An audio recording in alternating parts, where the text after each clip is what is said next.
Hello friends, welcome back to my channel. मैं हूं आपकी फ्रेंड वर्षा। फ्रेंड्स, आज की इस वीडियो में हम बात करेंगे डिफरेंट टाइप्स ऑफ कॉस्ट के बारे में। इसमें हम जानेंगे कि कौन कौन सी कॉस्ट होती हैं और उनका क्या मतलब होता है। लेकिन फ्रेंड्स, वीडियो को स्टार्ट करने से पहले प्लीज़ मेरे चैनल को सब्सक्राइब कर लीजिए, और अगर आपने चैनल को सब्सक्राइब कर लिया तो इस वीडियो को लाइक कीजिए और अपने फ्रेंड्स के साथ शेयर कीजिए। तो चलिए फ्रेंड्स, आज की इस वीडियो को स्टार्ट करते हैं। फर्स्ट कॉस्ट है private cost. Private cost it is money cost incurred by a firm in producing a commodity. यानी कि प्राइवेट कॉस्ट वो कॉस्ट होती है जिसमें कोई भी इंडस्ट्री, कोई भी फर्म अभी अपने किसी भी कमोडिटी को प्रोड्यूस करने के लिए उसमें कॉस्ट लगाती है, तो वो प्राइवेट कॉस्ट कहलाती है। नेक्स्ट आती है social cost. Social cost it is a cost of producing a commodity to the society as a whole. तो फ्रेंड्स, सोशल कॉस्ट वो कॉस्ट होती है जो कि किसी कमोडिटी को सोसाइटी के लिए किसी कमोडिटी को प्रोड्यूस किया जाता है, तो एज अ होल जो भी एक्सपेंसेस आते हैं उस कमोडिटी को बनाने में, वो हमारी सोशल कॉस्ट कहलाती है। नेक्स्ट आती है फिक्स्ड कॉस्ट। फिक्स्ड कॉस्ट वो कॉस्ट होती है जिसको आप अपने आउटपुट के अकॉर्डिंग चेंज नहीं कर सकते। अगर आप अपना आउटपुट कम करते हो तब भी ये फिक्स्ड कॉस्ट उतनी ही रहेगी, और अगर आप अपना आउटपुट बढ़ाते हो तब भी फिक्स्ड कॉस्ट उतनी ही रहेगी। इसको आप अवॉइड नहीं कर सकते, इसलिए इस कॉस्ट को अनअवॉइडेबल कॉस्ट और ओवरहेड कॉस्ट भी बोला जाता है। नेक्स्ट अब हम बात करते हैं वेरिएबल कॉस्ट की। Variable cost friends fixed cost का ही ये अपोजिट है। वेरिएबल कॉस्ट वो कॉस्ट होती है जिसमें आउटपुट के अकॉर्डिंग चेंजेस होने पर ये कॉस्ट भी हमारी चेंज हो जाती है। इसको हम प्राइम कॉस्ट भी बोलते हैं। फॉर एग्जाम्पल, अगर किसी कंपनी में 100 यूनिट बन रही हैं, और अगर वो कंपनी आगे जाके अगर उस 100 यूनिट की जगह 150 यूनिट प्रोड्यूस करना चाहती है, तो एक्स्ट्रा 50 यूनिट को प्रोड्यूस करने में जो भी लेबर वो एक्स्ट्रा लगाएंगी या जो रॉ मटेरियल वो एक्स्ट्रा यूज करेंगी, उस पर जो कॉस्ट आएगी वो वेरिएबल कॉस्ट कहलाती है, और ये चेंज होती रहती है।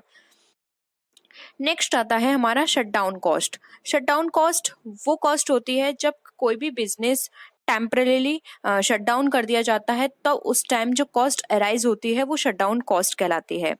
नेक्स्ट आता है एबंडेंट कॉस्ट। एबंडेंट कॉस्ट वो कॉस्ट होती है जब हम किसी भी बिजनेस को परमानेंटली शट डाउन कर देते हैं, जब उसकी कोई डिमांड नहीं होती, या फिर कुछ ऐसी सिचुएशंस आते हैं जिसमें कि इंडस्ट्री को बहुत ज़्यादा लॉस होता है, तो वो टेम्परेरी ना करके उसको परमानेंट ही उसको शट डाउन कर देती हैं, तो उस टाइम जो कॉस्ट अराइज होती है उसे हम एबंडेंट कॉस्ट कहते हैं। नेक्स्ट आती है हमारी अकाउंटिंग कॉस्ट। अकाउंटिंग कॉस्ट वो कॉस्ट होती है जो कि एक एंटरप्रेन्योर किसी भी कैश को पेमेंट करता है, या फिर किसी भी सप्लायर को जब वो फैक्टर ऑफ प्रोडक्शन करता है तो किसी सप्लायर को उसका पेमेंट करता है रॉ मटेरियल खरीदने के लिए या किसी भी प्रोडक्ट को बनवाने के लिए, तो वो अकाउंटिंग कॉस्ट कहलाती है। क्योंकि वो पूरा प्रोडक्शन जो भी हो रहा है वो किससे रिलेटेड है, उसके प्रॉफिट से रिलेटेड है, उसके बिजनेस से रिलेटेड है।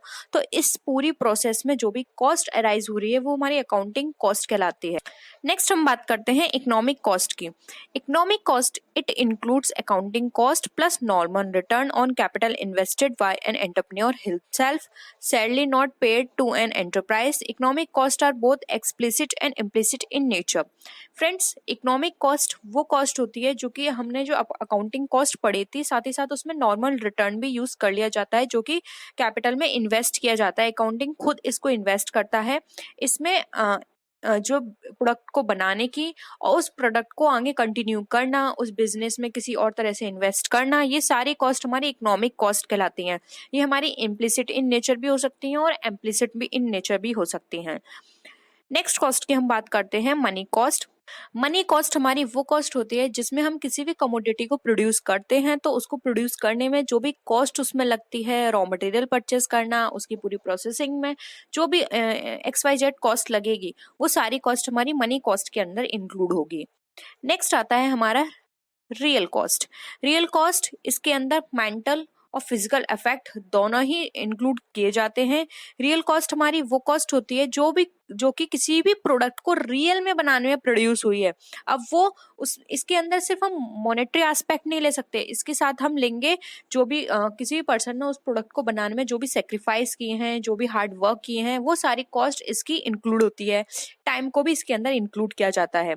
तो रियल कॉस्ट हमारी कहलाई जाती है mental and physical effort both. तो फ्रेंड्स, याद रखिएगा, रियल कॉस्ट के अंदर एफर्ट्स, सेक्रीफाइस, इन सबको इंक्लूड किया जाता है। यहाँ सिर्फ हम मॉनेटरी एस्पेक्ट की बात नहीं करते हैं कि उसने इसमें कितना पैसा लगाया, यहाँ पे हम बात करते हैं कि उसको प्रोड्यूस करने में उसने यहाँ पे कितना मेहनत की है या फिर कितनी उसने यहाँ पे हार्डवर्क की है इसको प्रोडक्ट को प्रोड्यूस करने के लिए। नेक्स्ट हम बात करते हैं अपॉर्चुनिटी कॉस्ट की। फ्रेंड्स, अपॉर्चुनिटी कॉस्ट वो कॉस्ट होती है जो कि आप किसी प्रोडक्ट को बना रहे हैं, लेकिन साथ में आपने किसी और प्रोडक्ट को उसके साथ बनाना शुरू कर दिया। आपको लगा कि इस प्रोडक्ट के साथ हम ये वाला प्रोडक्ट ऑल्टरनेटिवली बना सकते हैं, क्योंकि अभी हमारे पास एक्स्ट्रा लेबर भी है, एक्स्ट्रा रॉ मटेरियल भी है, और हमारे पास ये भी मतलब एक कंडीशन भी है कि हम इस प्रोडक्ट के साथ दूसरे प्रोडक्ट को भी बना सकते हैं। तो आपको दूसरे प्रोडक्ट बनाने में थोड़ा बहुत आपको क्या लगा, आपने थोड़ा बहुत एक्सपेंस किया।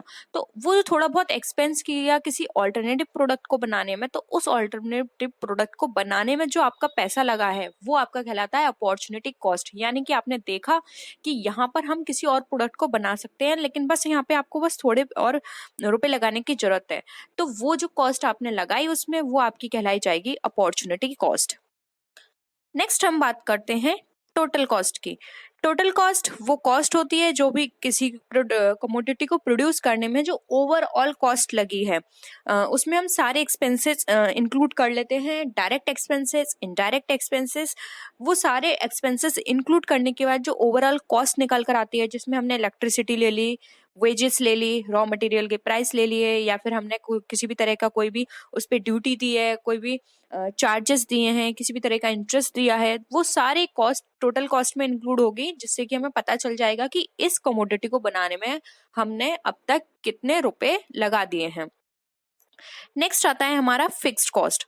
फिक्स्ड कॉस्ट फ्रेंड्स, ये जो कॉस्ट होती है ये सम ऑफ टोटल होता है किसी भी प्रोड्यूसर का, जो कि वो एक्सपेंडिचर इनकर्ड होता है किसी भी प्रोडक्ट को बनाने में, उस प्रोडक्ट को हायर करने में, तो फिक्स्ड कॉस्ट कहलाता है। यहाँ पर आप अपना अगर आउटपुट इंक्रीज करते हो तब भी फिक्स्ड कॉस्ट आपकी वही रहेगी, और अगर अपना आउटपुट डिक्रीज करते हो तब भी आपकी फिक्स्ड कॉस्ट वही रहेगी। तो फिक्स्ड कॉस्ट हमेशा सेम रहती है। अब हम नेक्स्ट बात करते हैं वेरिएबल कॉस्ट की। वेरिएबल कॉस्ट क्या होती है? वेरिएबल कॉस्ट हमेशा इनकर्ड होती है जब हम अपने आउटपुट में इंक्रीजमेंट करते हैं। ये जो कॉस्ट होती है इसको हम प्राइम कॉस्ट और डायरेक्ट कॉस्ट भी कहते हैं, क्योंकि ये डायरेक्टली रिलेटेड होती है प्रोडक्ट से। जब भी हम प्रोडक्ट की जो नंबर है उसको इंक्रीज करते हैं तो ये वेरिएबल कॉस्ट हमारी इंक्रीज हो जाती है। अब नेक्स्ट आता है टोटल कॉस्ट। टोटल कॉस्ट जो होती है वो निकल कर आती है total fixed cost and total variable cost. अगर हमें किसी प्रोडक्ट की फिक्स्ड कॉस्ट पता है और वेरिएबल कॉस्ट पता है तो हम इजीली बता सकते हैं कि इसका टोटल कॉस्ट कितनी आई है प्रोडक्ट की। सेम इसी तरह होता है, टोटल फिक्स्ड कॉस्ट जो होती है उसको वो आउटपुट के अकॉर्डिंग चेंज नहीं हो सकती। हमारा फिक्स्ड कॉस्ट ऑलवेज सेम रहेगी।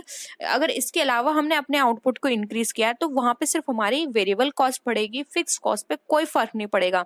इसको हम ओवरहेड और अनअवॉइडेबल कॉस्ट भी कह सकते हैं। उसी तरह से हमारी टोटल वेरिएबल कॉस्ट होती है। टोटल वेरिएबल कॉस्ट हमारे आउटपुट बढ़ने के साथ साथ हमारी वेरिएबल कॉस्ट भी बढ़ जाती है, और ये एस शेप्ड के इनवर्स होती है, क्योंकि ये लॉ ऑफ वेरिएबल प्रोपोर्शन के थ्रू काम करती है। इसलिए हम बोल सकते हैं कि टोटल वेरिएबल कॉस्ट जो है हमारी वेरी रहती है ऑल टाइम जब भी हम अपने आउटपुट में चेंजेस करेंगे, जबकि हमारी फिक्स कॉस्ट जो है हमारे आउटपुट के चेंज होने से उस पर कोई इफेक्ट नहीं पड़ेगा। फिक्स कॉस्ट हमारी एज इट इज रहेगी और वेरिएबल कॉस्ट में हमारे वेरिएशंस होते रहेंगे। तो फ्रेंड्स, ये थे टोटल कॉस्ट जिसके बारे में आज हमने बात की। आई होप आपको क्लियर हो गया होगा कि टोटल कितनी तरह की कॉस्ट होती हैं। अगर आपको वीडियो में किसी भी तरह की कोई भी क्वेरी हो तो आप नीचे कमेंट सेक्शन में लिख सकते हैं, हम कोशिश करेंगे जल्द से जल्द उसको पूरा करने की। तो फ्रेंड्स, नेक्स्ट वीडियो में हम फिर मिलेंगे और भी अच्छी वीडियोस के साथ। तब तक के लिए बाय बाय।